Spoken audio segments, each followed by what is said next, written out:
The White House hailed the first report from the Make America Healthy Again Commission as a game-changing document addressing chronic health problems in children. But as Notice first reported, the report contains some mistakes. Here's how Notice put it. Quote, Health Secretary Robert F. Kennedy Jr. says his Make America Healthy Again Commission report harnesses gold standard science, citing more than 500 studies and other sources to back up its claims.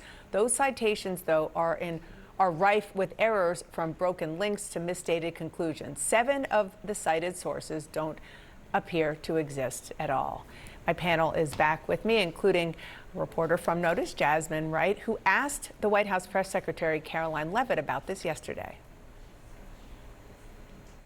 A Notice investigation found that the Hallmark MAHA Commission report that was released last week cites studies that appear to not exist. We know that because, in part, we reached out to some of the listed authors who said that they didn't write the studies cited. So I want to ask, does the White House have confidence that the information coming from HHS can be trusted? Yes, we have complete confidence in Secretary Kennedy and his team at HHS. I understand there were some formatting issues with the MAHA report that are being addressed, and the report will be updated, but it does not negate the substance of the report, which, as you know, is one of the most transformative health reports that has ever been released by the federal government and is backed on good science that has never been recognized by the federal government.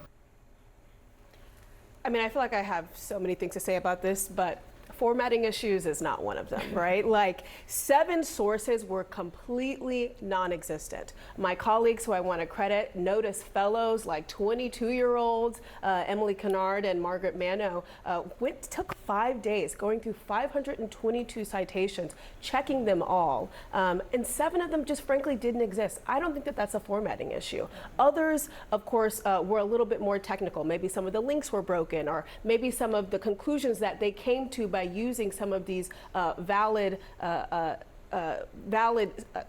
authors or articles didn't match exactly what the article said. But it's not formatting issues. I also asked her, quite frankly, did you guys use AI? Because that was the conversation happening.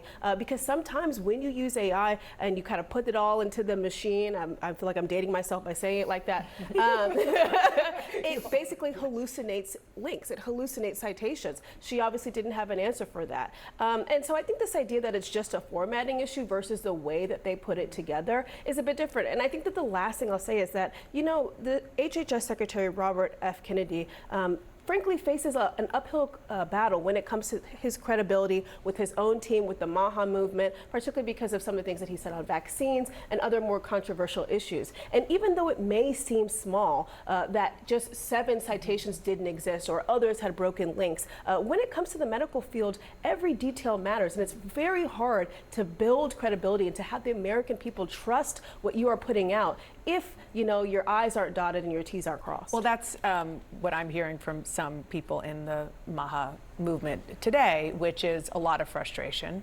that what they wanted to be out there, which is the sort of substance of what they have been pushing for a long time, which is that chemicals make you sick and plastics are bad, and the food and dye industry have really negative effects on the health and well-being of our children, that is getting buried beneath these errors, which, as you said, your colleagues found when they went through. You said 5 days they spent going through it? 5 days going through 522 citations. So the Washington Post also had a report on it this week. Of the 522 footnotes to scientific research, initial version of the report sent to the Washington Post, at least 37 appear multiple times. Other citations include the wrong author, and several studies cited by the extensive health report do not exist at all. And then some of the references are OAI's site, which you were referring to that. That's what happens with AI. Right. Yeah. That's what happens when you use AI, and that's kind of the citation that it gives back to show that this was gathered by AI. Now, of course, the HHS has not said that they used AI. We've asked them. I asked Caroline in that briefing. We also, they had 24 hours plus to respond to this report, and they didn't. No, I mean, it's not just sloppy work, which is what the errors are, but it's also the fact that a number of studies didn't exist. So what exactly are they basing what they put in the report on if the studies that they're citing didn't exist? And they haven't provided those answers, it sounds like.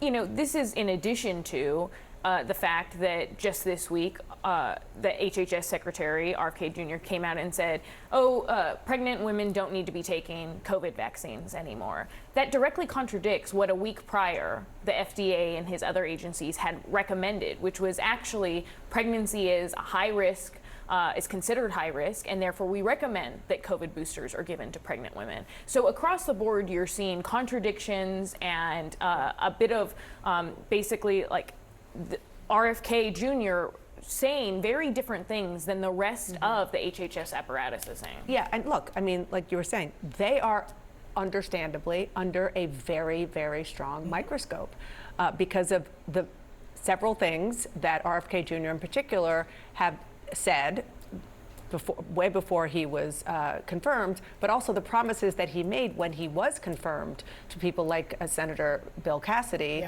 who was a medical doctor who was not sure about him and then decided to vote yes. You know, the flip side of it is the question of whether, which is what the people in the MAHA movement are arguing, is whether or not this is the industry. I'm just telling you what they're arguing. This is the industry trying to torpedo what they have been trying to get out there for a very long time.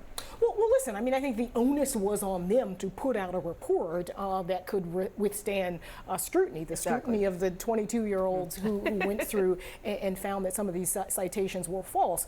And I think if you're Robert F. Kennedy Jr., who sometimes, quite frankly, sounds like a conspiracy theorist when he's talking about autism and vaccines, when he's talking about measles and vaccines, he has an even higher bar, to your point, to clear when it comes to this and to science. The other thing is DOGE has wiped out a lot of these scientists, a lot of these experts, and so there should be concern about what kind of information they're putting out and whether it's basically just something that they put into the AI machine. Just real quick, can you put this into context? I mean, I know you don't spend most of your day going through government studies, but historically speaking, they're pretty buttoned up.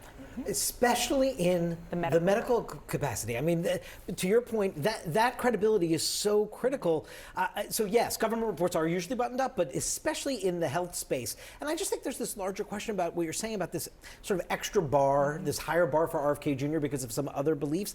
It makes me wonder if at some point, like the very real and powerful and potent MAHA movement that does exist, if they're going to question whether he is their best front guy for a movement or not. And I think that that's a question that'll sort of surround him. But we have to sneak in a break. The interesting thing about that question is that the MAHA movement is kind of split between the staunch anti-vaxxers and those who are much more focused on food and medicine, and they have different views on the answer to that question.